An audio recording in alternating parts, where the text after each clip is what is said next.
Ang kwentong ito ay tungkol sa maawaing piloto ng digmaan na kwentong hango sa digmaan. Ang napagsamang mga susunod na kwento ay nangyari noong ikalawang digmaang pangsandaigdigan. Nangyari ito sa magkabilaang panig ng daigdig at isinagawa ng dalawang nilalang na mga estranghero sa bawat isa. Mayroong katangiang taglay nilang pareho at ito ay ang kakaibang pagkamaawain. Itong unang bahagi ay tungkol kay Saburo Sakay. Kung iisipin ang karahasang nangyari sa pagsalakay ng mga Hapon noong panahon ng digmaan sa mga kuta ng panig ng alyansa na wala noong kahanda-handa, mahirap mapaniwalaan na mayroong mga mandirigmang Hapon na may damdaming pakikiramay o mayroong awa na makatao sa kapwa. Subalit si Saburo Sakay, na isa sa mga pinakamagaling na pilotong mandirigmang Hapon, ay may dakilang kalooban. Masasabi na si Saburo Sakay ay siyang pinakamagiting na Hapon na piloto noong pangalawang digmaang pangsandaigdigan. Sa loob ng panahon ng digmaan na siya ay nanilbihan sa kanyang bayan, umabot sa 64 na mga eroplano ng alyansa ang kanyang napabagsak at nasira. Ipinanganak si Saburo sa lugar na nagngangalang Saga at galing siya sa lahing samurai. Subalit, pagsasaka ng lupain ang ikinabubuhay ng kanyang pamilya. Naulila siya sa ama noong siya'y 11 taong gulang lamang. Sumanib siya sa Armadang Hapon noong 16 na taong gulang siya. Noong nakapagtapos siya doon, gumanap siyang turret gunner at humawak siya ng baril doon sa bapor na pandirigma na Kirishima. Noong siya'y nagkaedad ng 19, umalis siya sa armada at nagpalista siya sa programa ng sanayan ng pagpipiloto. Noong nagtapos siya ng pagkapiloto, siya ang may pinakamataas na grado at niregalohan siya ni Emperador Showa ng relos na pilak. Ngayon, taon noon ng 1938, 1938, kasalukuyan noon ang paglalabanan ng Hapon at China. Naatasan si Sakay na magpalipad ng A-5M Navy Type 96 fighter. Noong 1939, 1939, mayroon siyang pinabagsak na eroplano na DB-3 bomber ng mga Ruso na gamit nila sa pagbomba. Noong 1940, 1940, siya ang isa sa mga naunang pinahawak ng bagong eroplano na A-6M Zero Fighter na panlaban sa mga Chino. Noong 1941, 1941, kabilang siya noon sa grupo na Tainan ng mga abyador na nakadestino sa Taiwan. Mula sa kampo nilang iyon, nagpalipad siya ng 45 A-6M Zero Fighter na pangontra ng pwersang Hapon laban sa Clark Airfield ng mga Amerikano sa Pilipinas. Nagpabagsak siya ng isang P-40 Warhawk fighter.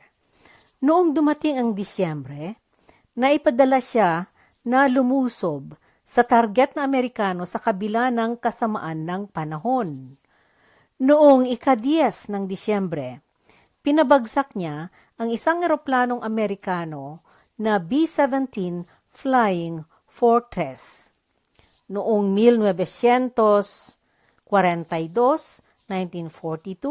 nailipat siya sa isla ng Tarakan sa Borneo upang lumaban sa Dutch East Indies na ngayon ay Indonesia na ang kilalang pangalan. Habang siya ay naroon, nabigyan siya ng kautusan na pabagsakin niyang lahat ng eroplanong Amerikano ng mga alyansa at dapat na wala siyang patatawarin o hahayaang makalusot. Sa panahong ito nangyari ang pangyayaring ating aalamin sa susunod na salaysay.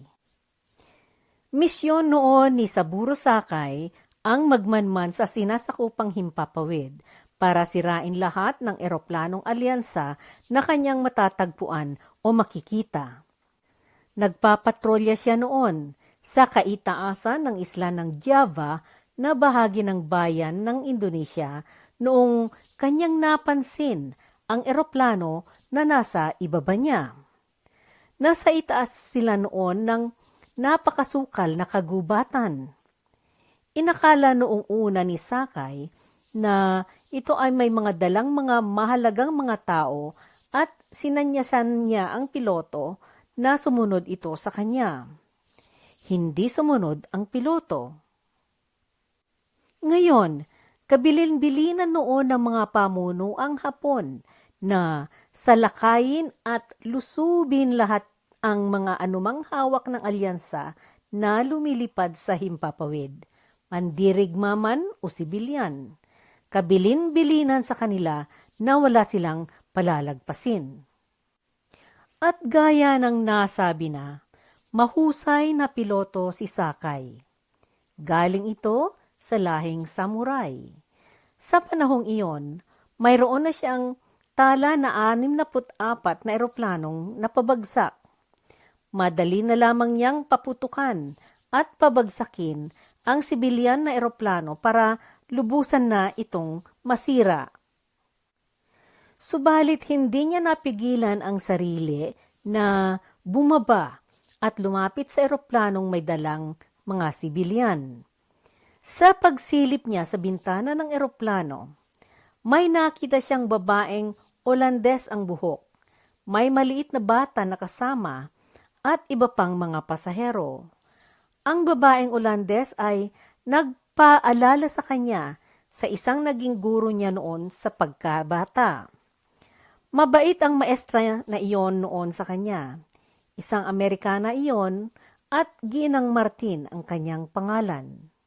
Sa puntong iyon, sa halip na lusubin niya ang eroplano, nagsenya si Sakay sa piloto ng sibilyang eroplano. Kumaway siya para ipaalam na hinahayaan niya silang tumuloy sa kanilang patutunguhan. Nagsaludo ang piloto sa kanya, gayon din ang mga pasahero. Hindi isinama ni Sakay sa kanyang report sa kanyang mga nakakataas na opisyal ang tungkol sa nasabing sibilyang eroplano na kanyang natagpuan at pinalagpas sa himpapawid. Noong natapos ang digmaan, hinanap ni Sakay ang mga pasahero ng eroplano na iyon na kanyang hindi inano kundi kanyang pinaligtas. Naging kaibigan niya ang piloto ng eroplanong iyon. Ang taong ito na kanyang kalaban sa nagdaang panahon ay naging kaibigan niya sa sumunod na pagkakataon kung saang nag-iba na ng panahon at panibago na ang sitwasyon. Pagkatapos ng digmaan, si Sakay ay naging Buddhist at tumanggi siyang pumatay ng kahit anong bagay na may buhay.